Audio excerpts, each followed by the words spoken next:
नमस्कार, मेरा नाम नवीन कुमार और स्वागत है आप सबका भारत की पाठशाला में। हम लोग अभी यहाँ पर class 8 new NCERT social science की किताब का chapter 3 rise of Maratha empire को कवर कर रहे हैं। ये इसका तीसरा पार्ट है। ठीक है, इसके पहले 2 पार्ट आ चुका है, आप उसको जरूर देख लीजिएगा। तो अब जो हम लोग को इसमें पढ़ना है, जो पार्ट को पढ़ना है वो मराठा के एडमिनिस्ट्रेशन को पढ़ना है कि मराठा का जो एडमिनिस्ट्रेशन था कैसा था। तो हम लोग को जो इतिहासकारों से पता चलता है, जो हमारे सोर्सेस है उससे पता चलता है कि शिवाजी के पास जो है ना बहुत ज़्यादा स्ट्रॉन्ग और सेंट्रलाइज एडमिनिस्ट्रेशन था। सेंट्रलाइज का क्या मतलब होता है? मतलब यहाँ पर ज़्यादा जो पावर था राजा के पास था। राजा जो डिसीजन लेता है वो उसके पूरा जो ना साम्राज्य वहाँ तक मान्य होगा और जितने मेजर डिसीजन है वही लेगा। ठीक है, मुगल वाले ने क्या किया था, वो थोड़ा डिसेंट्रलाइज कर दिए थे बाद में। मतलब वहाँ पर अलग अलग जहाँ पर लोकल रूलर थे वो अपना फैसला ले सकते थे एक छोटे लेवल तक और फिर राजा से परमिशन ले लो।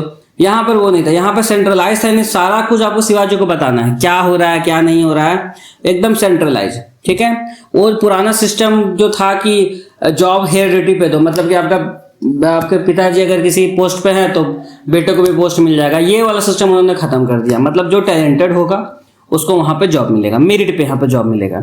जितने भी यहाँ पे गवर्नमेंट सैलरी थे उनको अब यहाँ पर कैश में सैलरी दिया जाता था।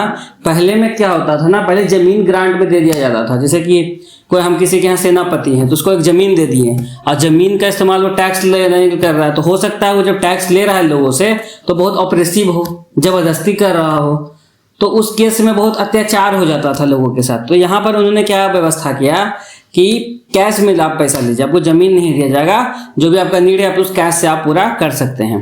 और यहाँ पर रेगुलरली जो ऑफिसर हैं उनको ट्रांसफर किया जा रहा है। क्यों ऐसा किया जाता था? इसलिए किया जाता था कि अगर कोई इंसान, कोई आपका वहाँ पर सेनापति हो, कोई आपका एम्प्लॉय हो, एक जगह पर रुक जाए लंबे टाइम तक, तो वहाँ पर वो अपना व्यवस्था बना सकता है, अपना कंट्रोल कर सकता है। वहाँ पर लोग वो अपने क्या, अगर किसी टाइम पर आप किसी जगह पर बहुत लंबे समय तक है तो आप वहाँ से परिचित बहुत जल्दी हो जाएंगे। वहाँ के लोगों से आप साठ गांठ बैठा लें, राजा के खिलाफ ही विद्रोह कर दें। उस चीज़ से बचने के लिए यहाँ पर रेगुलर ट्रांसफर होता है कि टाइम टू टाइम आपको यहाँ पर ट्रांसफर कर दिया जाएगा कि आप उस जगह से जल्द बहुत ज़्यादा जुड़ नहीं पाएँ।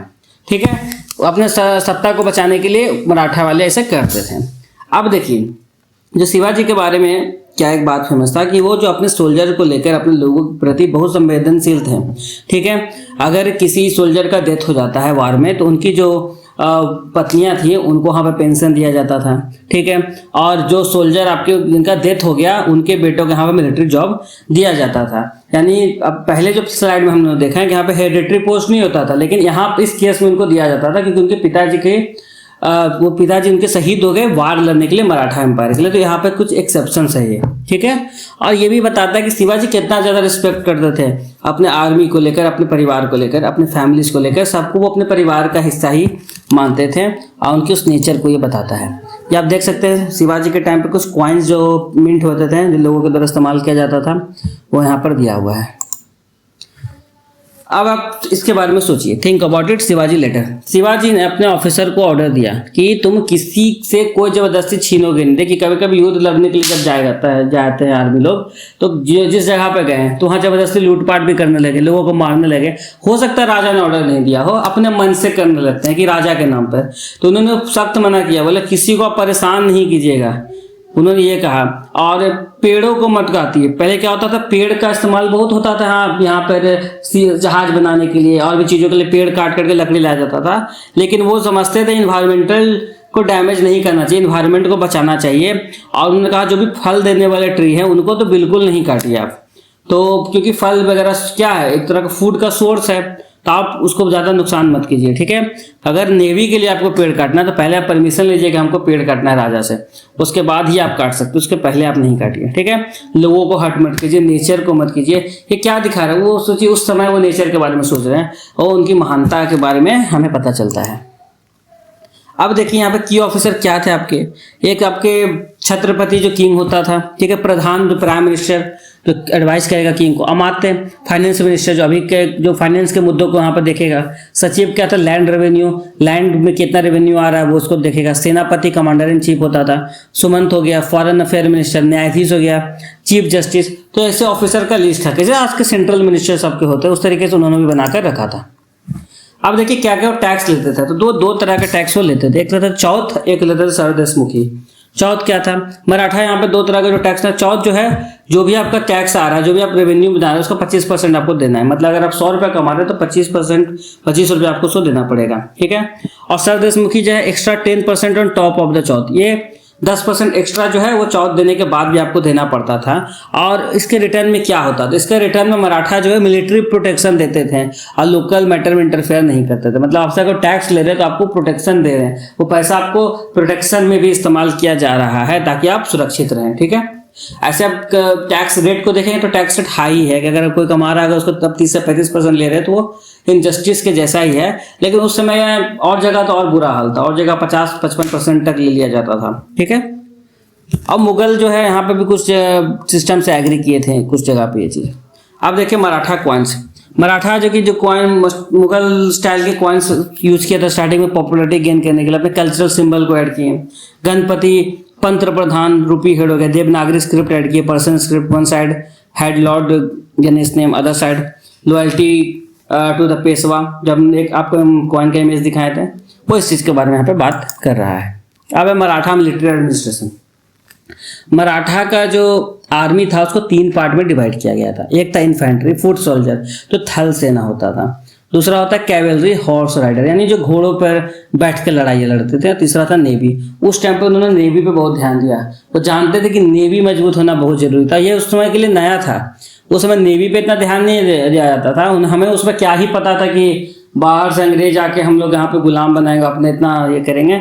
नेवी पे वो खासा फोकस कर रहे थे उस समय के हिसाब से, ठीक है। 2 तरह के जो कैवेलरी थे वो कौन कौन थे, एक थे बरगीर। बरगीर क्या था, horse and weapon paid by the state. मतलब यहाँ पर बरगीर के पास जो भी घोड़े होंगे, हथियार होंगे, वो स्टेट यानी राज्य जो है आपको उसका पैसा देगा। एक था सिलेदार, paid for their own horse and weapon. सिलेदार के पास जो भी घोड़ा होता था, जो भी हथियार होता था, वो खुद खरीदेंगे और खुद इसका इस्तेमाल करेंगे।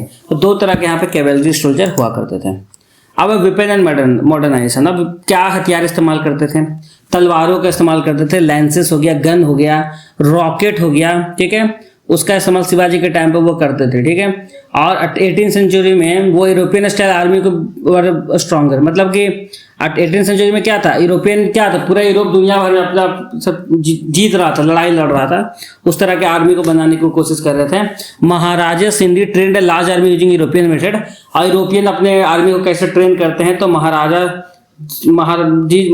महरजी शिंदे जो हैं उन्होंने अपने बहुत आर्मी को ट्रेन किया उस तरीके से ताकि वो यूरोपियन लेवल के आर्मी को बना पाए। वो समझ गए थे कि जो खतरा जो आ रहा है ना बहुत ज़्यादा क्या बोलते हैं ताकतवर है। तो यहाँ पे देखिए, यहाँ पे कुछ वेपन का यहाँ पिक्चर दिया हुआ, क्या क्या वो वेपन यूज करते थे उस टाइम पर। अब देख सकते हो किताब में आपका दिया हुआ है। अब इंपॉर्टेंस ऑफ फोर्ट। फोर्ट का यहाँ पर क्या इंपॉर्टेंस है।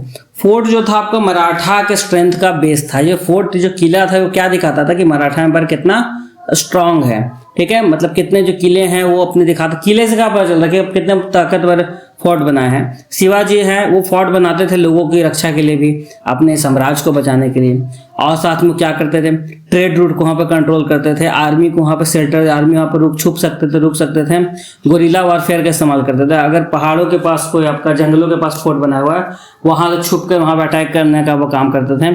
और जो फाइनेंस मिनिस्टर रामचंद्र पंत है उन्होंने कहा था बिना फोर्ट, बिना किसी किले के कोई स्टेट जो है इन्वेजन को सरवाइव ही नहीं कर सकता है। बहुत सिंपल बात है, आपके पास किला ही नहीं है, किला बना देंगे तो आप छुप कर वार कर सकते हैं, आप ऊपर वाले एरिया से जाकर छत पे से आप छुप कर वार कर सकते हैं, तो आप अपने साम्राज्य को वहाँ पे बचा सकते हैं। तो फोर्ट बनाना बहुत जरूरी था, किला बनाना बहुत जरूरी था। आप देखिए शिवाजी की नेवी को समझिए। 1665 में शिवाजी के 4 जो शिप थे वो मस्कट गया। मस्कट क्या, आज का जो ओमान है, वहाँ का रूलर जो है ना वो बहुत तेज बना। वो क्या किया, उसको कैप्चर कर लिया और वहाँ के आर्मी को भी, वहाँ के जो शिप में थे उसको कैप्चर कर लिया। शिवाजी को जब ये पता चला, लेकिन बाद में मस्कट को पता चला ना कि शिवाजी के पास ऐसा 100 शिप है, तो डर गया कि इतना सारा शिप तो मेरे पास भी नहीं है, इतना मजबूत नेवी तो मेरे पास भी नहीं है। अगर वो अटैक कर देते हैं तब तो मेरा साम्राज्य ही नहीं बचेगा। वो डर के मारे क्या किया, वापस भाग गया।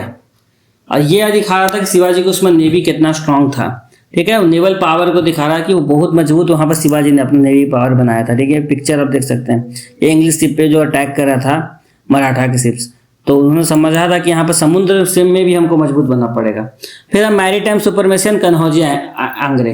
देखिए Shivaji started the Maratha navy to protect the west coast. Shivaji जो वेस्ट कोस्ट की रक्षा करने के लिए यहाँ पर आपका मराठा नेवी का शुरुआत किया था। बाद में कन्हौज आंग्रे जो थे उन्होंने बहुत सारे बैटल जीते समुद्र का इस्तेमाल करके। वहाँ पे स्मार्ट टैक्टिक्स हो गया, उनको समुद्र का अच्छा नॉलेज हो गया था। European force Indian ship to buy cartridge.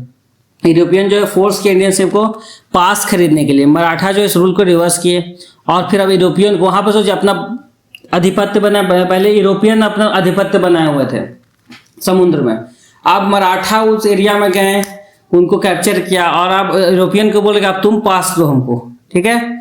और यहाँ पे यूरोपियन उनको कन्हौजी को पायरेट्स बोलने लगे कि आप हमसे वसूली कर, आप लूटपाट कर रहे हैं। सोचिए यूरोपियन को सोचे नहीं थे कि भारत का ऐसा कोई साम्राज्य होगा जो इतना बड़ा नेवी खड़ा कर सकता है, लेकिन उन्होंने उस टाइम पे किया। अब देखिए मराठा का जुडिशियल सिस्टम क्या था। मराठा जो है ना एक सिस्टम यूज कॉल करता था पंचायत। ये आज के जैसा नहीं है। यहाँ पर जल्दी कम्युनिटी बेस्ड सरकार चलता था, आज का पंचायत अलग है। उस समय का बस है कि जो बूढ़े बुजुर्ग हैं वहाँ गाँव में वो लोग अपना बैठ गए, सारी चीज़ों को सुने, उसके बाद फैसला लिए, ठीक है। एक लोकल ग्रुप था, सारे लोग उसको रिस्पेक्ट करते थे। वो जो जजमेंट देते थे उसको लोग को मानना पड़ता था। अगर किसी को वो जजमेंट नहीं पसंद आया कि जो भी जजमेंट सुना है वो जाकर मराठा का जो चीफ होते थे उनको जाकर वो अपील कर सकते थे। कैसा भी होता है कि डिस्ट्रिक्ट कोर्ट का हम लोग को नहीं समझ में आया तो हाई कोर्ट में अपील कर रहे हैं, हाई कोर्ट का हमको लगा कि गलत डिसीजन है तो सुप्रीम कोर्ट में हम लोग अपील कर रहे हैं। तो उसी तरीके से वहाँ अपील वाला सिस्टम भी उन्होंने रखा हुआ था। अब बड़े शहर में पुणे और इंदौर जो है ना वहाँ पे कोतवाल पुलिस ऑफिसर होते थे लॉ एंड ऑर्डर बनाने के लिए। अभी कैसे आपको इतना सारा पुलिस देखने को मिलता है, तो कोतवाल उस समय का समझो पुलिस कमिश्नर है, वो लॉ एंड ऑर्डर को मेंटेन करके रखता था जो बड़े शहर है पुणे और इंदौर। ट्रेड और ट्रांसपोर्ट की अगर बात करें तो शिवाजी भी जानते थे ट्रेड होगा तो पैसा आएगा। फॉरेन ट्रेड भी किया करते थे और बहुत दूर दूर तक वो बिजनेस किया करते थे। मोचा यमन जिसको कहते हैं, मस्कट ओमान हो गया, मलक्का मलेशिया, ये सब जगह पे उनका ट्रेडिंग हुआ करता था। रोड बनाए जाते थे ताकि ट्रेड रूट अच्छा रहे, जल्दी सामान पहुंचाया जा सके, लाया जा सके। Ferries work in place like Odisha for river transport. और ब्रिजेस भी बनाया जाता था नदियों स्ट्रीम के ऊपर में, तो ट्रेड को कनेक्टिविटी अच्छा मिले। रोड खराब है तो ट्रेड नहीं हो पाएगा।